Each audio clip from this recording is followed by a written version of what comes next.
Պապո Սահակյանի ատամները եւ Ռուբեն Վարդանյանի դեմքի կապտուկները, վերքերը։ Այո, հնարավոր է նաև դրանով է պայմանավորված։ Գիտեք, Կարմիր խաչի միջոցով ստացվող տեղեկատվություն այնքան կծկտուր է եւ շատ հաճախ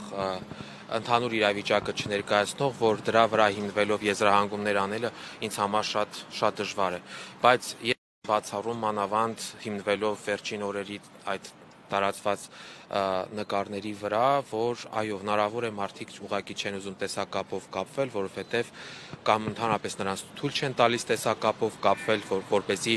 նոր փաստեր չբացահայտվեն, խոշտանգման նոր հետքեր չբացահայտվեն եւ ըստ այսինքն որ միանշանակ Ադրբեջանի ձեռնտու չէ որ բացահայտվի եւ այդ մարդիկ գտնվելով անազատության մեջ ստիպված են կատարել այն, ինչ որ ադրբեջանական իշխանություններն են պարտադրում։ Միանշանակ, ոչ միայն, նշել ենք բազմիցս, որ առաջին հերթին, այո, փորձ է արվելու նրանցից կորզել այնպիսի ցուցմունքներ, որոնք վնաս են տալու ոչ միայն իրենց, այլ նաև Հայաստանի Հանրապետության ընդհանուր առմամբ վերցրած, եւ երկրորդ, սա նաև արձանագրենք, որ կոնկրետ Արյունարբու մի բռնապետի անձնական վրեժխնդրությունն է։ Անձնական վրեժխնդրությունը մարդկանցից, ովքեր որ պայքարել են իրենց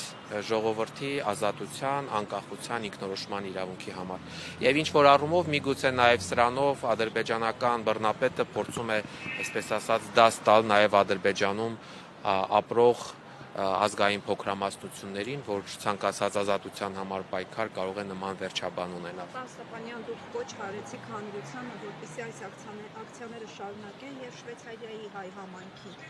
Ինչ է ակնկալում, ինչ պետք է անել։ Շատ հեռուն գնալ պետք չի, այն ինչ որ մենք այսօր նամակով դիմեցինք, ուղարկեցինք եւ կարծում եմ տեղ կհասնի Շվեյցարիայի համադաշնության նախագահին, այդ նույն պահանջով Շվեյցարիայում ապրող մեր հայրենակիցները եւ ոչ միայն մեր հայրենակիցները, այլ նաեւ այլ իրավապաշտպան կազմակերպություններ կարող են նմանատիպ նամակներով դիմել իրենց կառավարությանը, այսինքն որպեսզի հարցի հրատապությունը շատ ավելի տեսանելի շոշափելի լինի կառավարության ղեկավարի կառավարության անդամների համար Շվեյցարիայի, ինչը եւ նրանց կդրթի կոնկրետ գործողությունների ձեռնարկման, այսինքն այս խնդրանքով ինչ որ դիմում ենք, այդ խնդրանքի կատարածմանը։